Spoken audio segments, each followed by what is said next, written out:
Let me just quickly give you a list of 4 emotions that can change your life in one day. Emotions are powerful. Sometimes it doesn't take much to alter your whole life direction.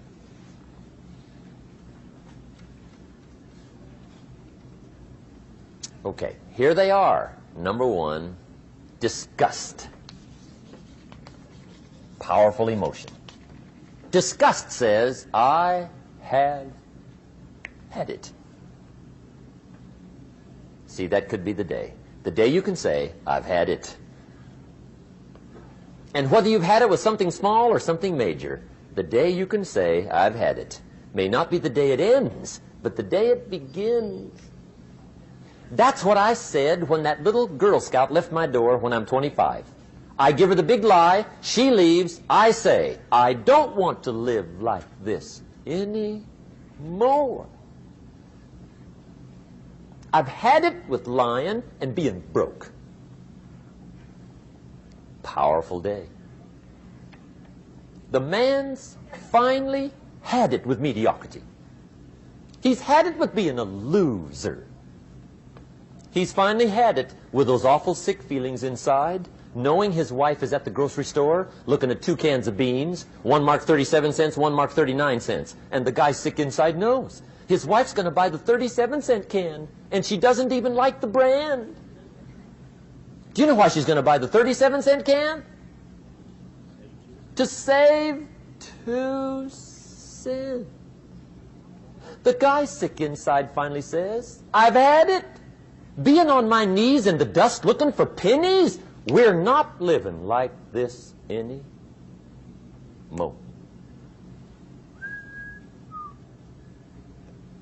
Could be the day that turns your life around. The day you can say, I've had it. He walks into his closet and rips everything in it to shreds and says, I've worn this embarrassing stuff for the last time. And not only will I never wear it again, no one else will ever wear it again. Commit an act that says, I've had it. Powerful. Here's the next one, decision. And decision-making is powerful. And it's emotional. That's those knots in the pit of your stomach, right? Waking up in the middle of the night in a cold sweat, trying to decide. We sometimes call it inner civil war. What shall I do? Well, for progress, you must decide. The best advice I can give you came from a wealthy friend of mine who said, if it's easy, do it easy. If it's hard, do it hard. Just get it done. If you went home tonight and in the next few days cleaned up a whole list of decisions, that might furnish enough inspiration for the next 10 years. I found this out many times after you've decided. Getting on with it is easier than deciding. Sometimes decision is the toughest part. Here's the next emotion, desire, wanting to bad enough. And I don't know how to tell you to want to. That's something you've got to come up with. There's 2 things I know about desire. Number 1, it comes from inside, not outside. You don't send off for it. Number 2, I know desire can be triggered by something. Who knows what it might be? Sometimes desire waits and sleeps for something to happen. Maybe it's a book, maybe it's a song, maybe it's a sermon, maybe it's a lecture, a seminar, maybe it's the conversation of a friend, a happening, an event. Who knows? The best advice I can give you is what I give my staff. It goes like this: welcome every human experience. You never know which one is going to turn it all on. Even the bad experiences. Sometimes from the bitterest experience comes the greatest awakening. So let down the barriers, take down the walls. The same wall that keeps out disappointment keeps out happiness. Let life touch you. Don't let it kill you, but let it touch you.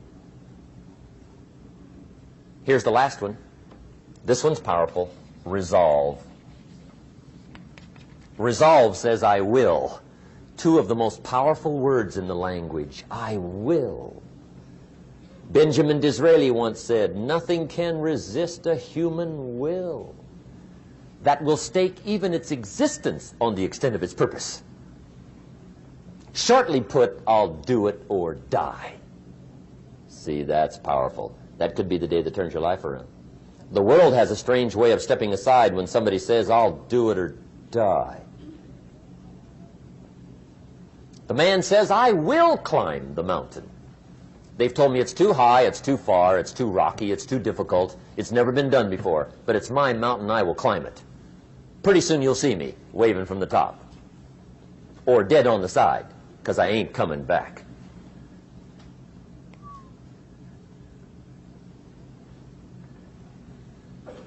The best definition I ever got from the word resolve came from a little junior high girl in Foster City, California, up north. I'm talking to the junior high kids one day. I love to ask kids definitions. They come up with beauties.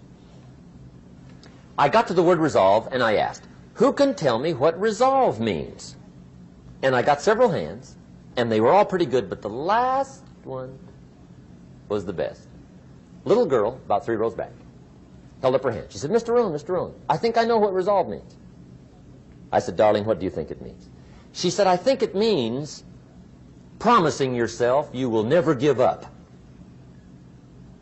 I said, that's it. Webster, stand aside. That is the definition. Promise yourself you will never give up. I asked the kids, how long should a baby try to learn how to walk? How long? How long would you give your average baby before you shut him off? How long? See, any mother in the world would say, you're crazy. My baby's going to keep trying until it learns how to walk. What a magic formula. Now let me show you what triggers all emotions into activity that brings results. And results is the name of the game. Here it is. Action. Finally, you must do something about how you feel. Jesus, the master teacher, said, don't just be listeners, be doers. The world admires the doers. Whatever it takes to get you to try harder, read more, set your goals, and go for it. Here's the next attitude disease. Overcaution. Some people never will have much. They're too cautious. Now, you can also be too reckless, but you can also be too cautious. This is called the timid approach to life. And my caution was always the risk. Risk used to drive me right up the wall. I used to say, what if this happens? It's called the language of the poor. What if this happens? And on top of that, if this was to happen, look at the fix I'd be in. I better not try. I could always ace myself out. Then I'll tell you what changed my whole life when I finally discovered it's all risky. The minute you were born, it got risky. If you think trying is risky, wait till they hand you the bill for not trying. If you think investing is risky, wait till you get the tab for not investing. See, it's all risky. Getting married is risky. Having children is risky. Going into business is risky. Investing your money is risky. It's all risky. I'll tell you how risky life is. You're not going to get out alive. That's risky. The Englishman says, well, if that's the way it's going to work out, let's give it a go. Right, that's what it's for. Give it a go. Somebody says, yeah, but I'm looking for safety and security. Fine, then huddle in a corner. We'll cover you with a sheet, bring you 3 meals a day. And we'll protect you, feed you, look after you, care for you. We won't let anything happen to you. And you'll probably live to be 100. The guy said, well, yeah, I'd live to be 100. But what a way to live. Right. What a way to live, safe and secure. Don't ask for security. Ask for adventure. Better to live 30 years full of adventure than 100 years safe in the corner. And see, it's not important how long you live. What's important is how you live. Here's the next attitude disease. We're almost through with this motley list. In fact, we're almost through. Hang on. The next one is pessimism. Pessimism, the deadly disease of always looking on the bad side, the problem side, the difficult side, checking all the reasons why it can't be done. The poor pessimist leads an ugly life. He doesn't try to figure out what's right. He tries to figure out what's wrong. He doesn't look for virtue. He looks for faults. And when he finds them, he's delighted. How ugly. This is the poor guy who looks through the window, doesn't see the sunset. He sees the specks on the window.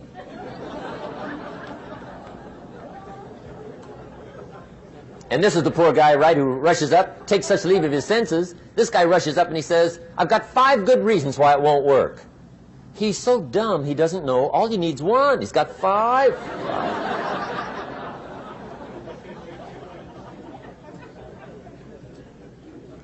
To the pessimist, the glass is always half empty. To the optimist, the glass is half full. Why would the same measure affect people 2 different ways? Answer, it all depends on how you look at it. Our lives are mostly affected by the way we think things are, not the way they are. The way we think they are affects us most. There's a subject we don't have time to get into tonight called better thinking habits. One of the major things Shove taught me when I met him, he said, poor thinking habits keeps most people poor. Not poor working habits. Most people work hard, but they don't think hard. And Shove taught me that the mind is like a factory, a mental factory. And whatever you think about all day long pours ingredients into this mental factory. And that's what builds the economic, social, financial fabric of your life. He quoted me a Bible phrase that says, as you think, so you become. How awesome. When he talked about poor thinking habits, he had me. I used to start the day reading the morning newspaper. I mean, you can believe that or not. I'd get a cup of coffee and read the paper. I'd load up on wars and riots and murders and stabbings and killings and bank robberies and muggings and car wrecks and tragedies. I'd even read the back pages. I seem to like that stuff for some weird reason. I'd load up on all that, and then I'd start the day. You can imagine the kind of days I used to have. You walk around on your financial knees. They call you economic peewee.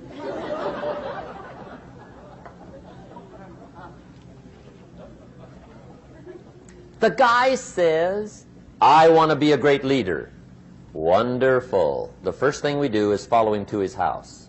When we get there, we walk in and check his library, number 1. Somebody says, well, why check his library? The reason is because what a man reads pours massive ingredients into his mental factory, and the fabric of his life is built from those ingredients. You would not believe what some people have got in their house to read. You would not believe. One of the best dressed up words I know for a lot of it is trash. Can you imagine dumping a barrel of trash into this mental factory every day and coming out with a rich, dynamic, positive life? It can't be done. You might as well try making a cake with cement. The kids back in Danbury, Connecticut, high school, they're asking me questions one day. I'm talking to the kids. Kids got good questions these days. One of them said to me, Mr. Rohn, how do you build the good life? I said, it's simple. It's not easy, but it's simple. Here's how you build anything. Select the right ingredients, keep out the wrong ingredients, and it starts with thought. Everything starts with thought. So you must be wise and careful what you think about, because that starts everything. You got to be wise and careful. I asked the kids, what would happen if somebody dropped sugar in my coffee? They said, well, you'd be okay. I said, what if somebody dropped strychnine in my coffee? They said, well, you'd be dead. I said, correct. Lesson 1. Life is both sugar and strychnine. You gotta be careful. I said, what if my worst enemy drops in the sugar? They said, will you be okay? I said, what if my best friend, even by accident, drops in the strychnine? They said, well, you'd be dead. I said, correct. Lesson 2, watch your coffee.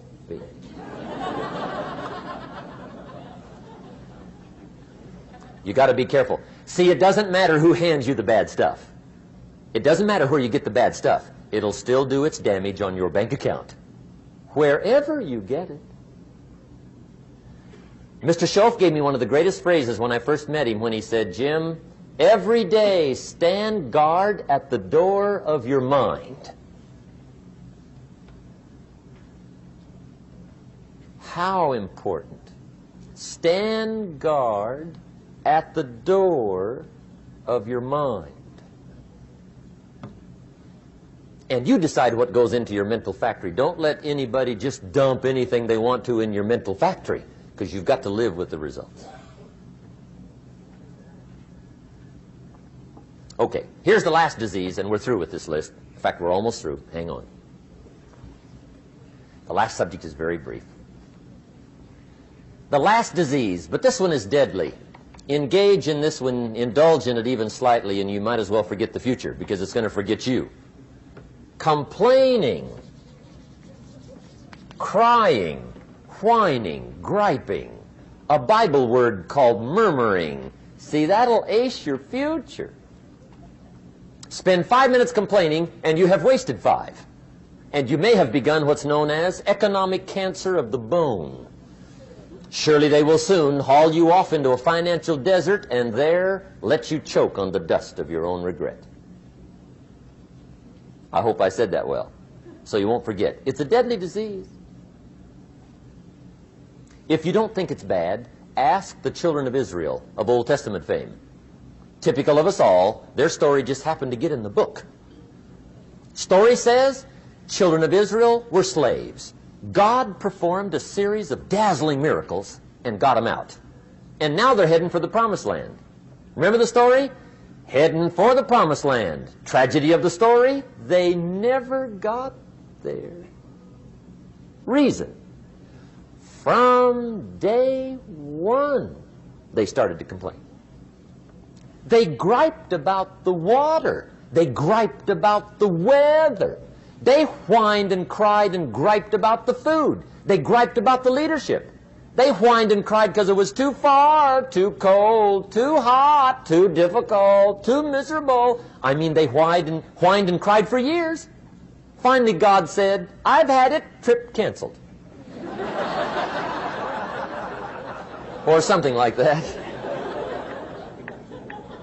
The story says they died in the desert, never got to the Promised Land.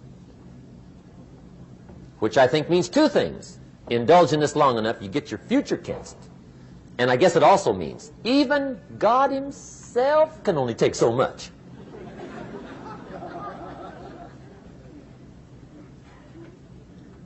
Okay. Just be on the lookout of the things that can destroy all the good you start. The war is on. And this evening, tomorrow, mentally, personally, socially, economically, you got to make sure you're winning the war. And this is part of it.